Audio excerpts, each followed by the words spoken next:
Átrai Erik vagyok, és ez itt az Air című kiállítás az ACB galériában. Több oka is van, hogy a kiállítás címe Air lett.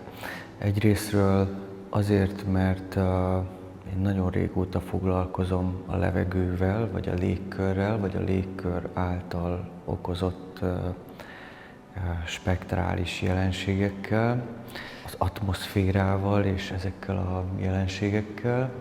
Másrészt pedig a festéket fújom, és így módon a saját lélegzetem kerül a vászonra.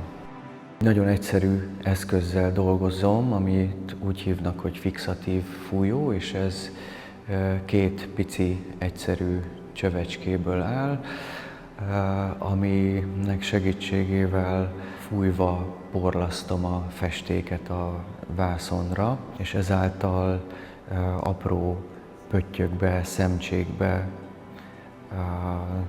kerül fel a festék, így keveredik a vásznon.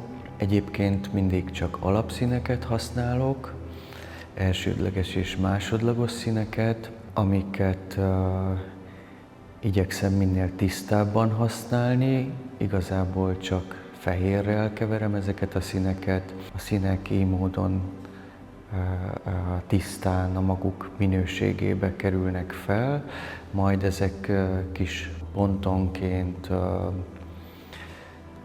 pöttyökben a szöre által alkalmazott pointilista módon keverednek nem fizikailag a vásznon, hanem inkább a szemünkben, vagy az agyunkban, vagy a térben állnak össze a keverékek, a színkeverékek. A kiállítás tulajdonképpen abszolút folyamánya vagy következménye a korábbi fényinstallációimhoz, hiszen ezekben az installációkban is gyakran kutattam a különböző fényjelenségeket vagy spektrumokat.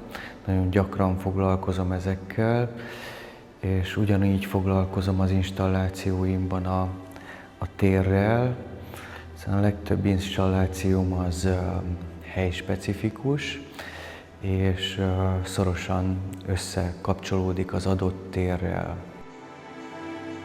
Ezekben a festményekben is spektrumokat látunk, illetve különböző fénytereket, illetve azáltal, hogy a színek nem a vásznon keverednek, hanem a térben, itt mégiscsak valamilyen fajta fény vagy fénybéli színkeveredés tapasztalható meg, illetve azzal, hogy le vannak csupaszítva a vásznak, nincsen rajta semmiféle ábrázolás tulajdonképpen, vagy nincsen rajta objekt vagy tárgy, ezáltal tényleg arra tudunk koncentrálni, ami a vászon felületeken történik, vagy megtörténik a kis festékpottyök keveredésével.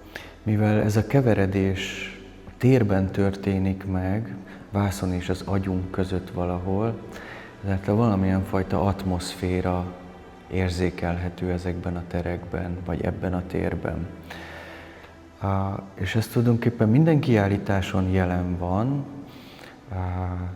mert hogy ez a jelenség ez mindig megtörténik, de azáltal, hogy most minden mástól megszabadultam itt a kiállítás rendezése során és a festmények elkészítése során, itt tényleg tudunk erre koncentrálni, és tudjuk ezt észlelni önmagában, ezt a jelenséget.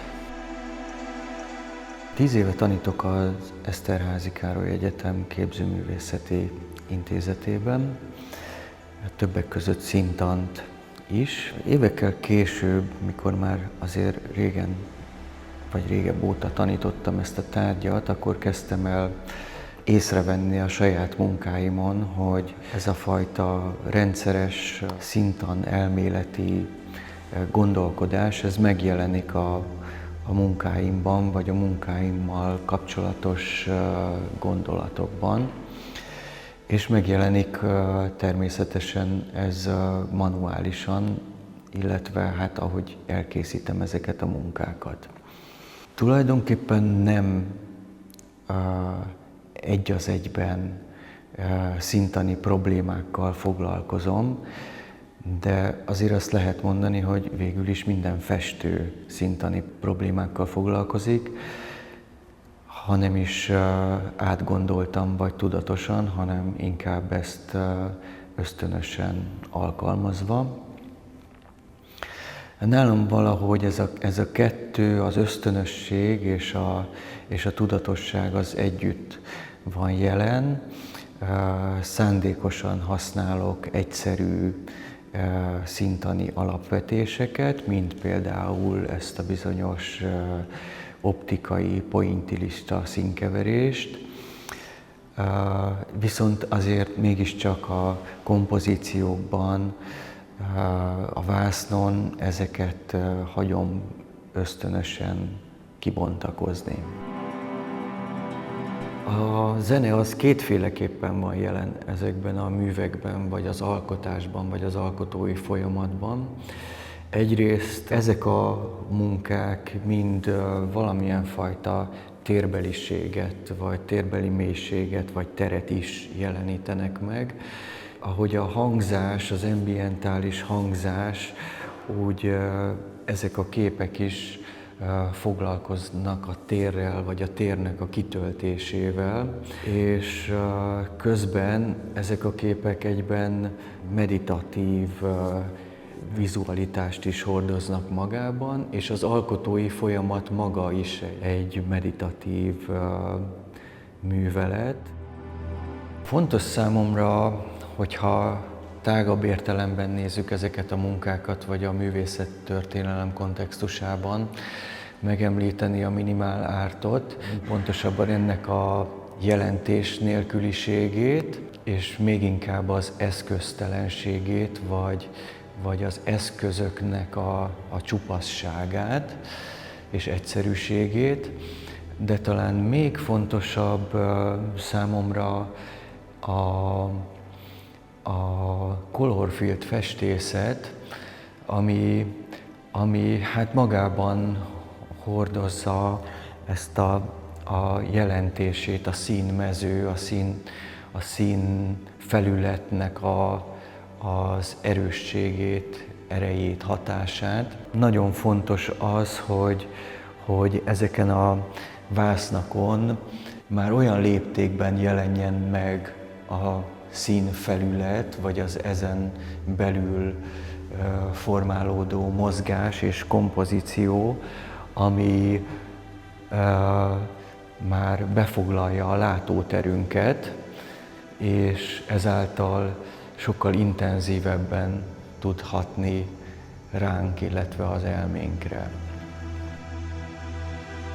Az installációim során is gyakran foglalkozom az atmoszférával, és egy ilyen munka volt, egy fontos ilyen munka volt az ebben a térben létrejövő ACB Space című helyspecifikus installáció, ahol a színek reflexeivel foglalkoztam, egyszerűen mondva. Itt egy egész komoly installációról volt szó, hiszen falakat építettem ebbe a térbe, és a falak segítségével jött létre az installáció. És hát fura szituáció nekem egyébként festményekből kiállítást csinálni,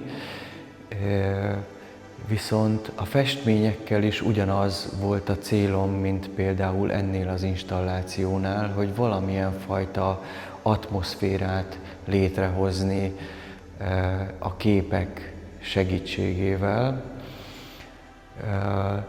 De itt most nem egy installatív szituációról van szó, hanem a képeken lévő felületek kell, hogy létrehozzák ezt a fajta atmoszférát. amiben egyébként nagyon bíztam, hogy létre fog jönni az installálás során, de ahogy helyére kerültek a képek, úgy ez a fajta jelenség tulajdonképpen meg is született ebben a kiállítótérben újra.